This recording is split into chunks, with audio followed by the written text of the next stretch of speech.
Father God, we just thank you again for another chance just to worship you, to continue to be reminded of your love, and just continue to be reminded of your goodness and your patience and your plans for us.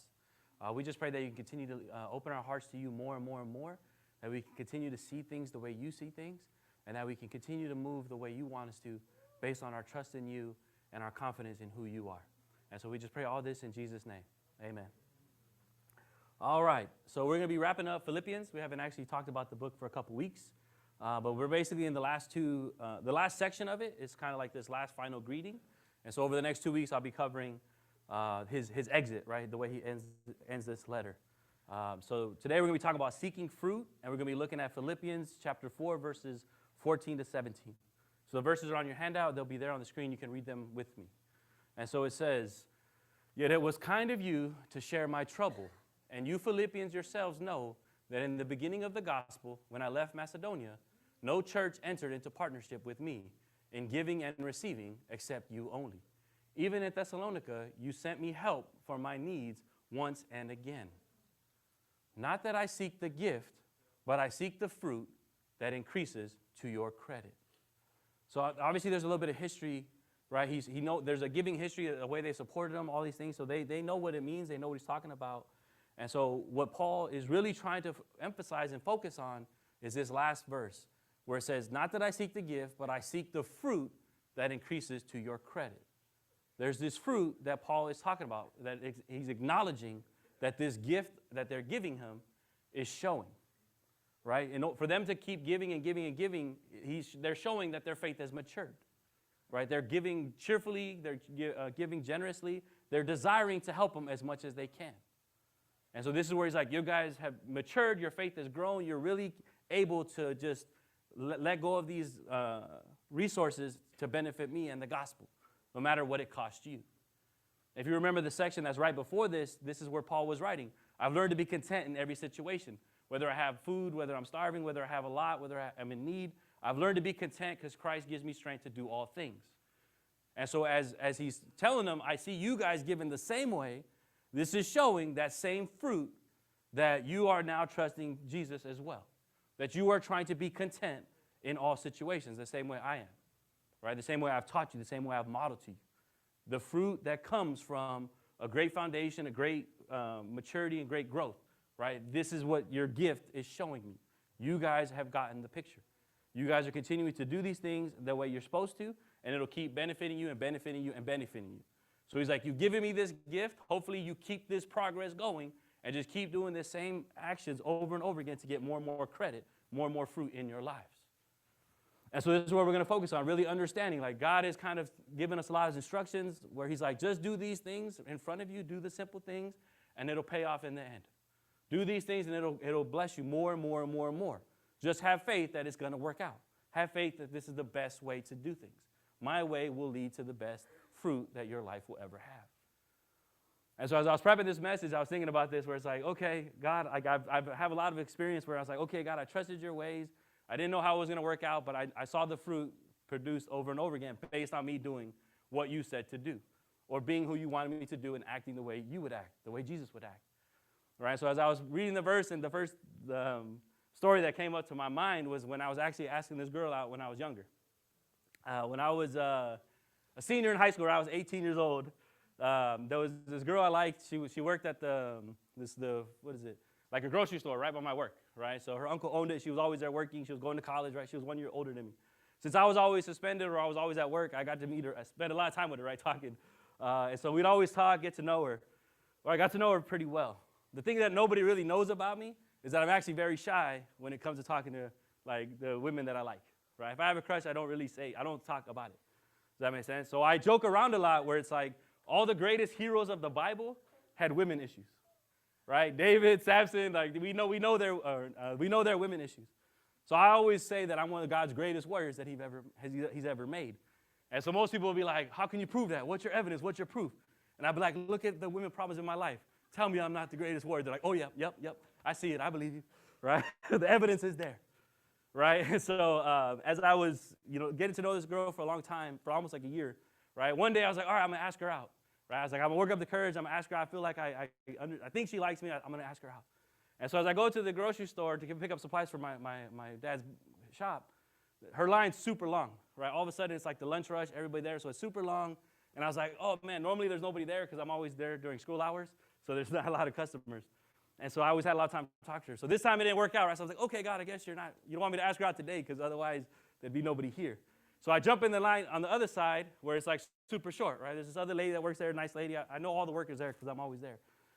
And so as I get into line, I put all my stuff up, and as she rings it up, it's only $13, right? So I give her this $20 bill, and all of a sudden she gives me back 87 bucks, right? And for some reason she thought it was 100, right? Because it's very busy. They're trying to move people, right? So she thought it was a $100 bill and gave me the change. And so right away I'm like, I'm holding the money, right? It's like, dang, like that's almost like 2 to 3 days worth of pay right there, number one, right? And so as I'm sitting there, and she has no idea. She gave it to me and just like closed her register and started preparing the next person. She had no idea that she made a mistake. So I could easily walk away with this money, right? And I was like, and she wouldn't know. And so in that moment, I'm like, trying to go through like, okay, like this is a lot of money. Like I could use it. I was like, even if I want to take that girl out, now I'd have money to take her out, right? And so I was kind of, in my mind, I'm like, maybe I should keep it. And so in this moment, I was like, no, right? I got to do what God would want me to do. I told you guys in my sophomore year, right, I got in trouble. I was selling drugs. I was making all that money, right? I did a lot of bad things to make money. And so after I got through that season and God kind of helped me out of it and put me still on the right track, in that moment, I always made that commitment to God. God, I'm going to try to do what's right. I'm going to try to do what you always say no matter what. Whether people are watching or not, I will act with integrity and I'll not be greedy and do what is always honorable. Right? And I was like, help me to always do that. God, help me to be different than what I was in my past. So now in this moment, I'm like, that money means a lot, but it was not enough to make me want to break my word to God. It was not enough to make me want to break my commitment to God, right? And so I was like, okay, God, like you want me to be new? This is me trying to be new, right? This is me trying to do what you want me to do. So I told the lady, hey, you actually, before you go any further, like you actually gave me the wrong change. Here, you gave me a change for 100. Here's the $80 back. And so the lady's shocked, right? Like, oh my God, like what? And so she's like, wow, like you really gave me the money back, right? Like you could have just walked away. And so as soon as I gave the money back, guess what she did? She tapped the girl that I liked that was right next to her. Hey, listen to this. Check out what this guy did, right? She was like, can you believe him? He could have just walked away with all his money, but he had too much integrity. He's such a great guy, all this other stuff, right? Can you believe, right, that he actually gave the money back? Do you know of anybody that would do that? And so as she hears it, she's like, I started giving me that look. I was like, oh, I was like, okay. Right? And so I'm like, okay, God, I get it. I get how it works, right? I was like, okay, God. Like, I was doing what you said, and now it actually made me look better to her than if anything I could have said, right? Like, it just worked out. And so the next day I'm back, and I'm like, okay, and there's nobody there. I'm like, all right, I'm going to ask her out. Right? I got to work up this courage to ask her out. And so as soon as she's ringing up everything, she starts talking about it. Like she's like, oh, man, like, that was really cool that you gave the money back. Like, normally they'll take that out of her salary and stuff like that. So she was really moved and happy. Right? She's like, wow, like you really are a good guy, right? She's like, now I see like why you're joining the army, right? Like how you have all this honor, like it all makes sense. And so she's complimenting, right? I'm like, oh, I'm getting all nervous. And so she was like, you know what? It's like the only bad thing is that if you had the money, then maybe you could take me out, right? I was like, ah! I was like, okay.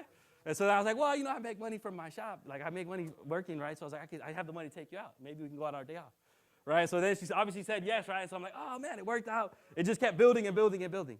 Right? So when I got outside the building, I was like, Air 5, God. I was like, that's what I'm talking about. Right? I was like, okay, God, like I get it. You know what I mean? I've read your words that say it'll work out. It'll keep building and building and building. Right? And so I was like, okay, I see this, God. I did what was right, and it just helped me. Right? It covered the area that I'm not strong in. Let me say, it just kept building and building. It's producing what it's supposed to do. And so for me, that's where I was like, man, I understand what God is saying. I'm going to be committed to trying to keep doing what's right, no matter what results I see in front of me, knowing that it's going to keep building and building and building. Let me say, that's what these scriptures talk about. That's what they're showing. And so hopefully as we get through this, you'll understand this principle of God where it's like, just do what's right now, and it'll always pay off in the future. That's what Paul had done for this group. He had sacrificed so many years, continued to do daily actions over and over again, and now he's seeing the fruit come out of his hard work, where he's like, now they are willing to do the same thing that I would do. They're willing to do the same thing Christ would do. Right? It's like, this is what it was all about. This is what it was for. I'm rejoicing. I'm happy. And so we hopefully can learn from this and see what this is about for us. So the first thing that we're going to look at is understanding growing faith leaves signs. Right? If you're acting in faith, you will see signs. You will see the signs of how people are trusting, how people are actually moving in faith. This is where Paul is like, he uses that word, right? Increases to your account. Paul clarifies his comments by commending the Philippians' gift. He's not indirectly seeking another. Rather, he is celebrating their generosity as a sign of their growing faith. This is where he's telling them, like, you guys have said you're committed to Christ. You guys have said that you're willing to, sacrifice or do all these things, but your actions are now showing where your faith is really at. I can see what your faith is like. More importantly, all those around you can see what your faith is really like. And overall, God is now able to see where your faith is really at. You are really growing the way you're supposed to. And so Paul is the way this language is written, is Paul is congratulating them as a teacher commends his student. Great job, you've learned this skill. Great job, you've learned what I've been showing you. Great job, I've been doing this in front of you. Now you're ready to do it yourself. Does that make sense? That's what his language is saying. I have been your teacher, and now I'm a proud teacher because you have now went from student to master. You guys have mastered what it means to give up things that you need right now, understanding it's going to pay off for God's kingdom, and it's going to pay off for the future. And so it's like, this is the sign. I see this sign. And so this is where Paul is acknowledging that they have gotten the message to be content in all situations and are able to give freely and cheerfully as he would. That's why he's using that history of how they first gave to him. They probably supported him in the beginning, but it wasn't a lot, right? But obviously he's a person that's still grateful for whatever they gave him, and so he's not saying like it wasn't enough or all these things. He's just saying like, remember when you first gave to me? Number one, you were one of the very few, not many people were trying to support me, but you felt you should, but you gave a little because that's all you had, or that's all you could be safe giving up. But now you're at a point where like, you'll give up whatever I ask. But I'm not actually going to ask for more. I just wanted to see you being willing to. That's what's impressing me. That's what's special. I see it, God sees it, and you hopefully see it yourselves. And so as he's telling them, I see this sign of your growing faith, he's kind of trying to help them kind of focus in that this is what God is always after. Growing is what God is after. The word fruit that he uses, obviously we can understand it from a farming point of view, but he uses fruit and the word increasing your credit. You guys see that? That pairing of words is trying to help us focus into what we're supposed to compare this to. It's not a farming metaphor. It is a financial metaphor. Right? And so it's right there. It says the word fruit in a financial sense of account, Paul speaks in the language of an investment manager. He desires continuously increasing profits, daily compounding interest, and accumulating dividends for the Philippians account. Right? Does anybody do investing? Right? Any youth know anything about investing, saving for the future? A little bit? Okay. For the most part, if you understand how to invest, right, there's always like low risk and high risk. And so if you do, there's always things you can invest money in to where it's like 3 to 5% return, right, where you'll get, it's very safe, and you have a very low chance of ever losing your money. But it's always going to be constant growth, but it's going to take 20 to 30 years for you to actually get a lot of money out of it. But you really won't lose it. That's why it's a low percentage, but it's always safe. Most people want a high risk where like, I want money now. And so you'll find things you can invest in to where now you get 9 to 10% return, right? 15, 20%. But the higher percentage risk or higher percentage gain you go, the riskier it becomes. It can go at any moment. Hey, this company's developing a product to hopefully solve this health crisis, right? And so you can invest in it. You can make a lot of money. It's a drug that's in need because there's a lot of people that have this illness. But you have no guarantee whether they're going to be able to solve it or not, right? So if that company solves that medicine and it works and it helps save it, you're going to be rich. But if they fail to accomplish what they were trying to do, then their company goes under and you lose all your money. Does that make sense? That's how it works. That's how finances work, right? Even for you guys, if you're younger, a lot of times that's why parents start college funds when you're babies. Does that make sense? If you invest in something for 18 years, it's going to give you a pretty decent amount. Does that make sense? To go to college. Why? Because you just put it away little by little by little over the years, it'll build up, and you'll have a lot of money for that fund. Does that make sense? And it'll make money on its own. You don't have to do anything. And so that's where Paul is kind of saying, like, you have to understand what growth is, and you have to understand that's how God is doing it. God is trying to grow you, but he's trying to grow you in the safest way possible. He's trying to grow you in the long term. He's trying to grow you so that you have riches always. That makes sense? That you're always rich. And so it's important to understand there's a reason why he uses fruit and this accounting metaphor, right, to help us understand this, but we got to understand what is rich. What is these riches that he's talking about? What is this fruit? And so when you look at this letter, it's basically like the same way we would write a letter for school.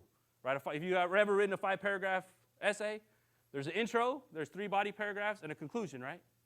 And so this is Paul's letter to this church. And so he's actually following the same format. In the very beginning of the book, he starts with his introduction chapter. He has a thesis of what they need to attain. He uses the next couple chapters to prove his point, give the evidence of why they need to live this way. And then in conclusion, he's going to say, this is the point I was trying to make. This is why you need to live this way. Right? And so it says right there on the handout, it says, the metaphorical reference of these terms comes into view in Paul's prayer that the Philippians will be filled with the fruit of righteousness that comes through Jesus Christ to the glory and praise of God. Verses 1:11. In the very beginning, he tells you that I'm praying that you increase in the fruit. And he tells you what kind of fruit. Fruit of righteousness. And so then as he explains after that, he tells you, it says, Paul's primary desire for himself and his readers is to have the same attitude and mind that Jesus Christ had. This is the fruit of righteousness. The more and more you have the heart of Christ, the more and more you have the mind of Christ, you will have the fruit in your life that's producing and producing and producing. That's what they're trying to gain. That's why I said when they're willing to give up their financial support, their financial resources, they have the same mind of Christ. They're having the same attitude of Christ. They're growing in the fruit of righteousness, trying to live the way they know they should. Does that make sense? This is where he's wrapping up this letter. He's restating that this was what God always wanted for you, to grow this fruit. Right? And that's where the terminology fruit is very important, because fruit is all about growth. Right? If you want to grow a fruit tree, you got to dig a hole, you got to put some seeds in it, you got to water it, right? And then you got to protect it depending on where you're planting it. As it starts to grow little by little, right, you put the sticks with it to make sure it goes up straight. And then as it starts having leaves and fruit, you start pruning it, right? And eventually it starts producing fruit, but they're not very good at the very beginning, so you got to keep pruning, and getting them to get richer and richer and richer. So finally, after a long time, there's some delicious fruit that you can enjoy always. Does that make sense? Like that's what it means when he's talking about fruit. And so this is where he's saying, like, God wants you to produce fruit. So this is what should help us understand that God is not expecting instantaneous fruit. He's not expecting instantaneous, like all of a sudden you become night and day. Right? It's not all of a sudden like you were super dark, now you're just the most light person ever. That's not what he's saying. It's like you're starting to grow and I'll be with you. That's what God has wanted, and that's where Paul is commending Philippians that, hey, you have been growing the way God has wanted.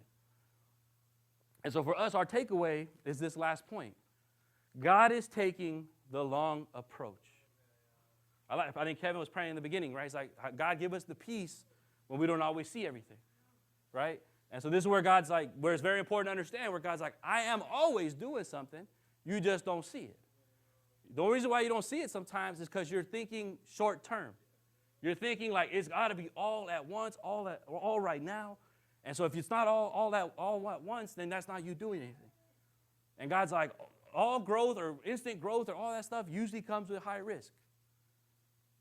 And that's not what I want. I don't want risky investments. I don't want risky lives for you. I want consistent lives for you. I want to grow you in a way that is always the long-term approach. That will be a way that it will be constant growth and constant increase. Right? Steadily and gradually that you're ready to handle. And so this is where God is taking the long approach. You have to understand growth takes time. The longer it takes to make something, the higher quality it becomes. You guys agree with that principle in life? You guys know that? Like, for the most part, right? Everything that's high quality takes a lot of time to make. And it costs a lot of money because they spend a lot of time. If you buy clothing, like a lot of the top-end brands, they spend a lot of time making it.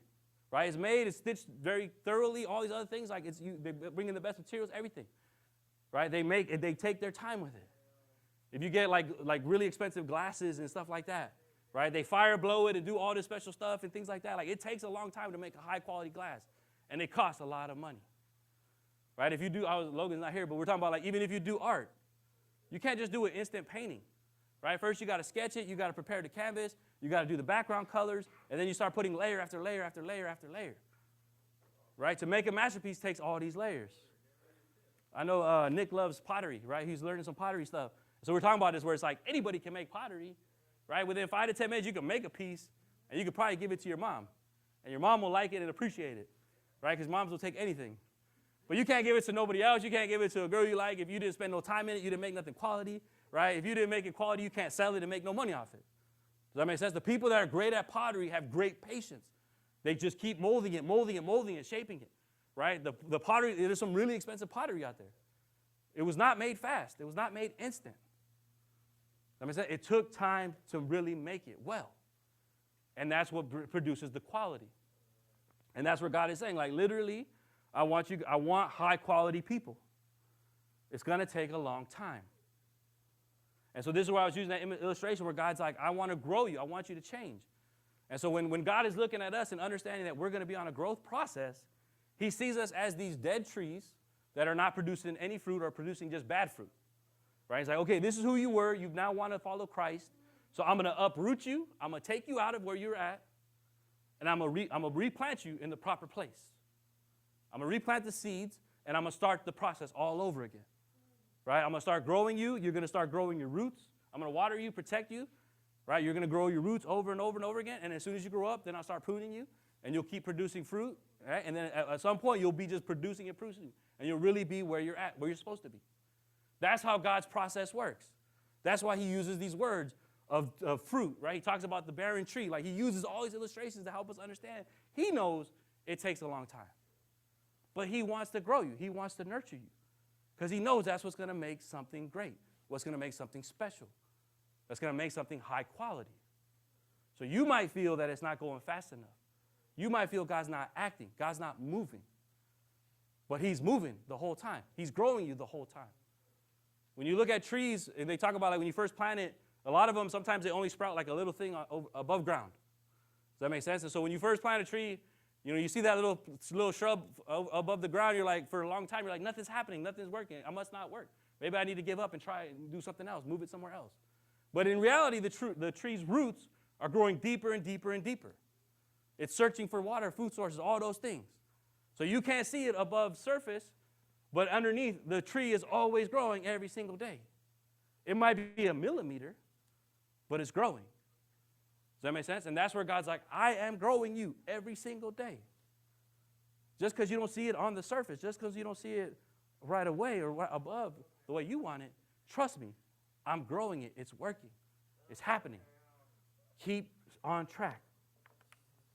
Right? And so this is where, as we're understanding God takes the long approach and how we can be patient along with him, this is where we have to believe in and trust that God wants what's best for us.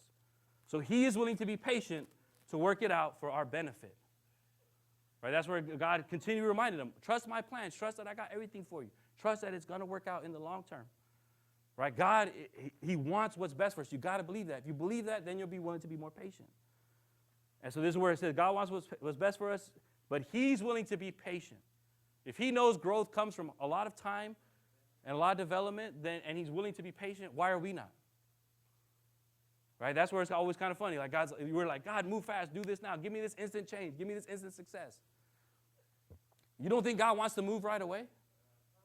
If you're a parent and your kids are hurt, do you want to do something about it?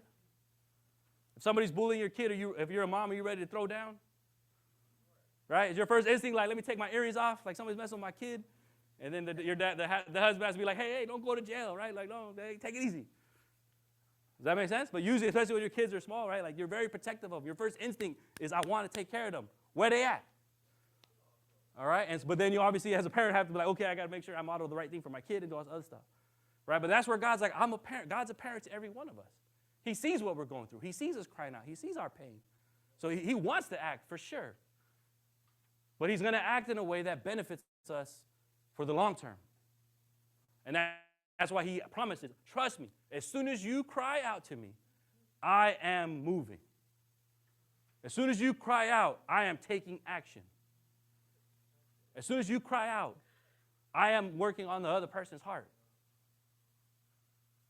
Does that make sense? And that's what we're supposed to trust. That's what we're supposed to believe in. That's what we're supposed to be like, okay, I've cried out to you, God. Now I'm going to act in a way knowing you're on it. You're working. I know I trust that you love me and will work this out in the best way possible for me and everybody else.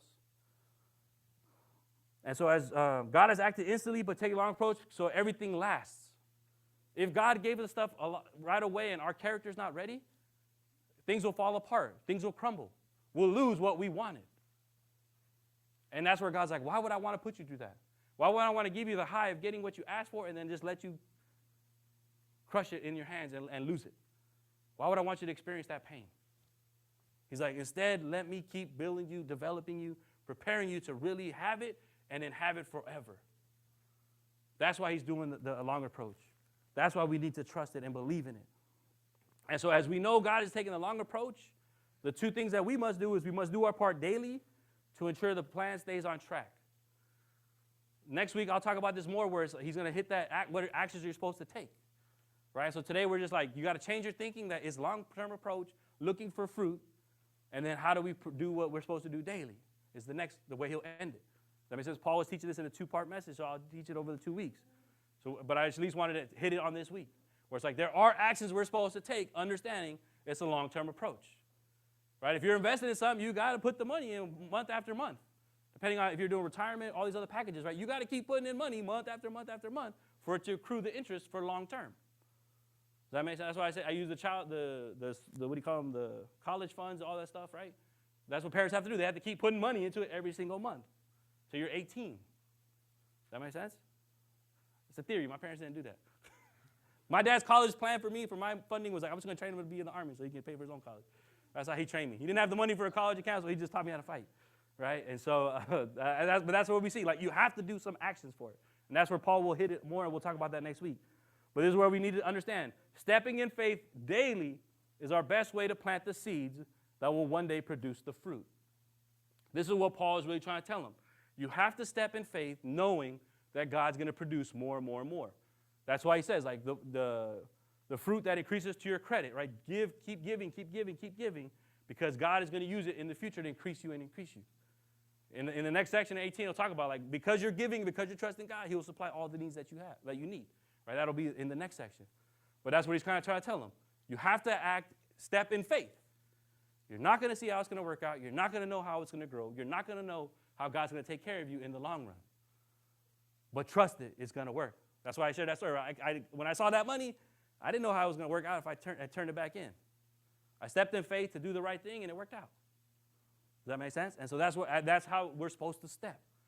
That's what faith's all about. If God makes it so clear and it makes it so obvious and it's guaranteed, then it's no longer faith, and it's pretty easy.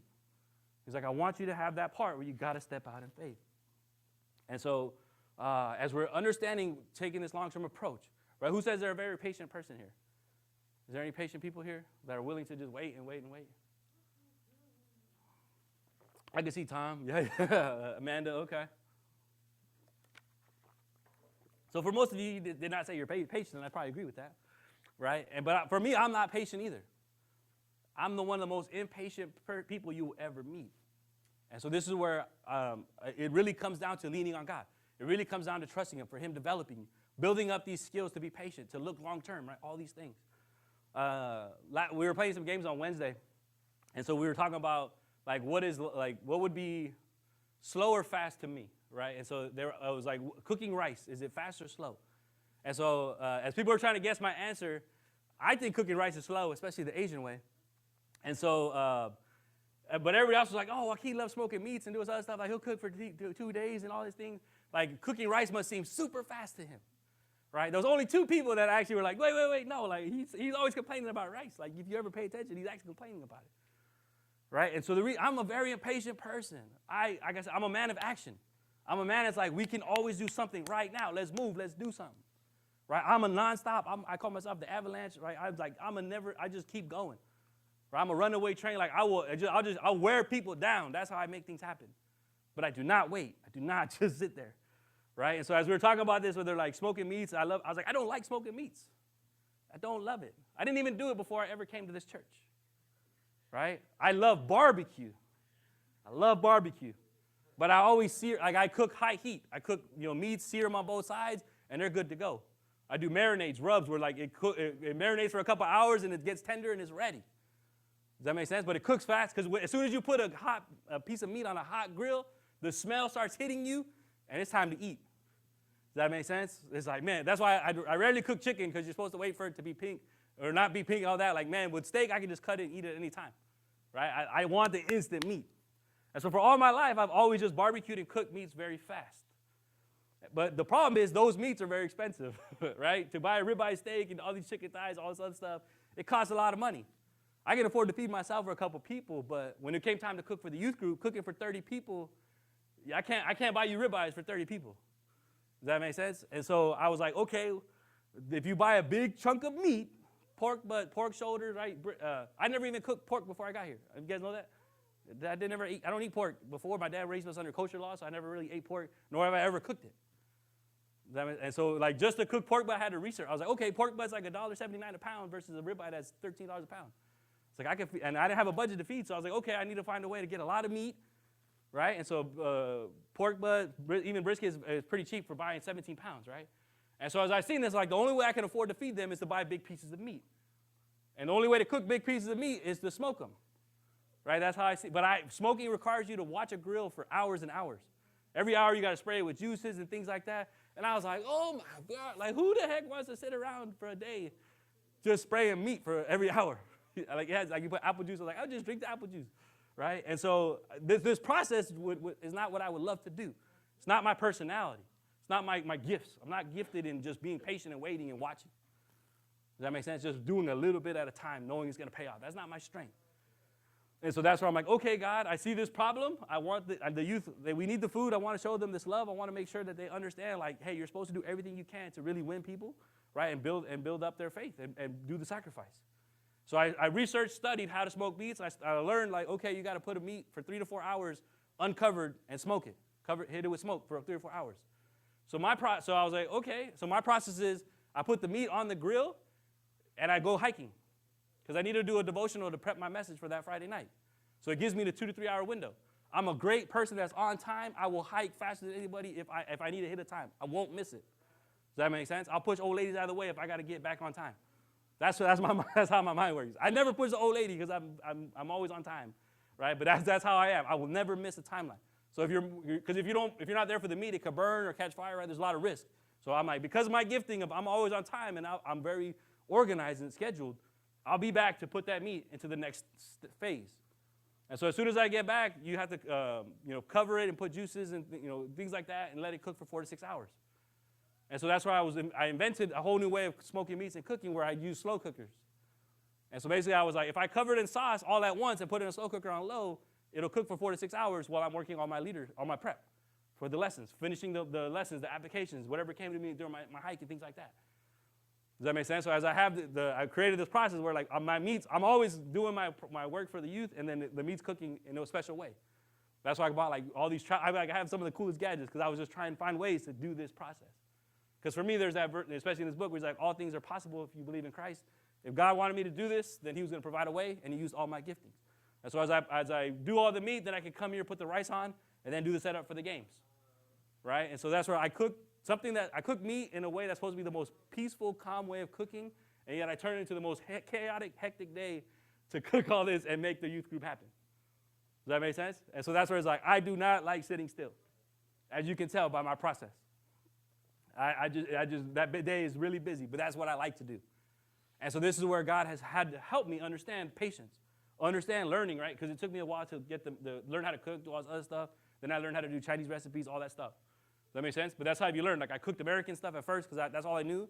But I needed to learn the smoking process. I needed to learn that process. I needed to learn the technology and how to cook it all day. Does that make sense? But it was all growth. And then now we get to enjoy food after food after food. Does that make sense? And it's one of the easiest processes. My days on Friday are pretty easy now after a couple years of doing it. And it just produces great fruit for us. But this is where it came to me coming to God, understanding, like, what it takes to be patient, but more importantly, learning what it means to do the things over and over again to produce the fruit that will last. Does that make sense? And so for me, this is where, like, coming to this church was very foundational for my faith. I was always impatient. I'm a soldier. We're action people. We are not patient. And so that's where it was like, okay, God's like, that was a great experience for you. You built up a lot of areas, but you have not grown in being patient and trusting my long-term picture. You need that, especially to be a pastor. You're going to need that skill. You're going to need that belief. You're going to need that hope. You're going to need that faith that it's going to work out in the long term. Right? So as I came here, this is where, I used at the very beginning, growing faith leaves signs. I was telling the youth on Friday where most people talk about, child rearing and raising where The worst years for raising kids is their teenage years, right? Their middle school, high school years. That's when they're the worst. That's when they're the most rebellious. That's when they think they know everything. That's when they don't pay attention to nobody, right? There's all these things where like these groups can be really bad in this time period. And I was like, man, I've come here like it's a wonderful group. It's a wonderful, like I follow all these youth pastor things and the groups, and they're always complaining about what their groups do or don't do. And I was like, man, that is not my life. That is not my life. Our group runs very efficiently, very smoothly, and we really get deep. But for me, this is where, when I came here, that's where I was like, based on what the leaders were telling me, what the group was like, how your passion was for God, this was proof of everything the parents have done. Does that make sense? I'm here, now they're learning about God, they're adults, but they're already 13, 15 years old. Their parents have been putting in 13 to 15 years of foundational work, prepping them, nurturing them, caring for them, protecting them, helping them through their growing pains so where now they're ready to really learn and become who they're going to become. Does that make sense? So that's where it's like, if I'm reaping the fruit, it's because the people that have been putting in the work year after year after year. Does that make sense? That's where God's like, you want to see how hard work pays off, how everything works together? Look at what is in front of you, who I'm asking you to lead. How did they become who they are? It's because of their parents. Right? Y'all should give it up for the parents. Man, y'all, come on. Man, come on, these parents, right? The parents that we have. Phenomenal of what they've poured in. But that's where we can see. Like, if you see where your faiths have come, how they've been, right? Especially if you're younger right now, you're like, do I really believe God will keep putting things like in motion to make it pay off over and over and over again in the future? Look at where you're at. Look at your faith. Look at what you have compared to everybody else. Does that make sense? And that's what your parents have been putting in. They've been following God, trying to incorporate faith into your life, doing all these things model as best they can, doing everything. And now this is the fruit. You can't ignore that whole process. You can't want to rush things in your life thinking, I got to have it fast or it's going to be made fast. Or God's not giving it to me fast because he don't want me to have it. God is like, I want you to have it. I've been in your life the whole time. I've been growing you. Keep trusting the process, and it'll keep getting better and better and better. Trust this long term. Right? For all our Christians, depending on where you've been at, that's what we're supposed to understand and learn. God has been doing everything long term for our lives. We did not just come to faith and become strong all of a sudden. Right? That's where, like, even the youth, man, they're tremendous. But the first sign that I had was all the youth leaders that we had. Right? Like, I learned their faith. Kevin, Camille. Somehow she came the week I was going to talk about her. It's like she knew it was coming. But that's where it was like Kevin, Camille, Angela, right? All their faith is like, man, if they have this kind of faith and this is where they grew up in, this is where the church they've been at the last couple of years, this is the fruit of the foundation that's happened before. Does that make sense? I don't need to build a foundation. I'm just coming in to prune whatever needed to do it the way God wants me to. Does that make sense? Danielle built the process, did all these things ahead of time. You know who I give the most credit for the youth group? You guys, anybody know? Brian. I heard a story where Brian was like, Danielle was pondering 2 ministries, and he went to the airport to go get her and propose to her. That man was a man of action. He was like, God's going to produce this fruit if I act and move. Right? So as Brian had that courage and went after her and got her, right, everything has now been built because of that. She helped run the program for 7 years, helped develop these leaders, helped everything. And it's like, man, and it just keeps growing and growing and growing. Does that make sense? Like, that's where we see. God is like, just keep doing what's right, and it's going to produce fruit after fruit after fruit. Brian, you're my man. You got to teach me some skills, man. You got to teach me how to be fearless like that. But does that make sense? That's where we see. God is trying to show you over and over again. Like, it pays off over and over. Not only will it pay off over and over, but it'll pay off bigger and bigger and bigger and bigger. And that's where he's saying, not just like riches, not just temporary things, but really the most important thing of the fruit of really being more like Christ, having his heart, having his mind to where you can endure everything. You'll have inexpressible joy all the time. You'll have unshakable faith all the time. Right? You'll step in line with everything God asked you the same way Christ did. That's the fruit that's going to be grown if you just keep doing everything daily because you trust God has the whole process under his hands.